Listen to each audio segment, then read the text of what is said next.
Nearly 2 years into the pandemic, and it looks like working from home is not going away anytime soon. The pandemic probably changed how we work for good. Some people will never return to the office. Others may end up working in a hybrid situation a few days a week. Others will be fully remote for good. Yeah, working remotely certainly has its benefits. For some, a flexible schedule, for example. Experts say working from home could also lead to burnout if you're not careful. Joining us now is recruiter Jason Wachtel. He helps employers hire and retain employees. And Jason, first of all, great to have you with us this morning for this very important topic. What are you seeing with the people that you deal with in terms of burnout associated with working from home, working remotely? You know, well, we've been doing this now for almost 2 years, since March 2020. So initially, when we all went remote, other than the fear of COVID, it was pretty exciting not to have to commute to work every day, wear sweatpants, and just really enjoy time with your family. But after 2 years of doing this, it becomes very monotonous. You don't see people on a daily basis. You're having the same turkey sandwich every day for lunch. So what we've seen and what a lot of our clients have done is sort of created a hybrid schedule. So you have the best of both worlds, where you don't need to commute as much. You still can wear your sweatpants a few days a week, but you get to have the camaraderie of your office. You get to build relationships, and you get to be around people. So that hybrid schedule is what we've seen has worked really well for people to avoid that burnout. So if people can't do that and they have to be fully remote, because obviously we don't do it often because we're here, we have to be in person for it, but I don't know, I find myself, you take a little break, you go run an errand, and all of a sudden the day is 14 hours long. So what advice do you have for people who have to stay fully remote? Well, there's a few things. First thing is, if you don't plan your schedule accordingly, you're going to get burnout, because you're going to be working at 7 or 8 o'clock in the morning. You're going to be working till 8 or 9 o'clock at night. So I think you have to set some parameters, and you also have to set some parameters with your boss.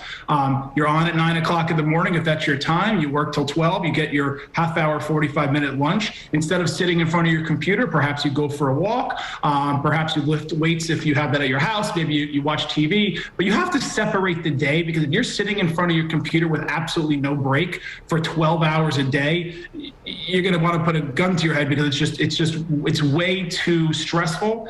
And your boss has to know that you're not on 24/7. The weekends, unless it's an emergency, do not reach out to them. It's a vacation. Enjoy your vacation. And after 6 o'clock at night, you have to have that parameter set that unless it's an emergency, you're logging off for the day. And what about from the employer standpoint? I mean, obviously you represent employers, helping them retain and get employees. But what's the responsibility of the employers as well? Because they also have to help strike that balance as well. We always hear how those barriers really don't exist anymore. You're available at all hours. What's the responsibility for employers to make sure that there isn't that burnout? Well, I know, as the owner of my firm at JW Michaels, I expected people to respond to me anytime at night and on the weekends. One of the things that I learned very quickly, and what our clients have done, is, as I mentioned, at 6 o'clock at night, if that's the time you cut off, unless it's absolutely an emergency, you do not reach out to your employee, because that's there's going to be no separation, and you're going to cause burnout. So you have to say, okay, I'm not emailing you until 9 o'clock in the morning. I'm not going to email you after 6 o'clock, and you will not hear from me on the weekends unless it's an absolute emergency. And employers really need to adjust to that. Otherwise, your employees are going to quit because of burnout. Yeah. We find ourselves in a unique situation now with this new variant. There are a lot of people who do want to be fully in person. Is this something that you recommend job seekers say if they really cannot deal with the hybrid model, they cannot deal with the remote model, but they really love this job posting? Do you still go for it, or do you leave it behind?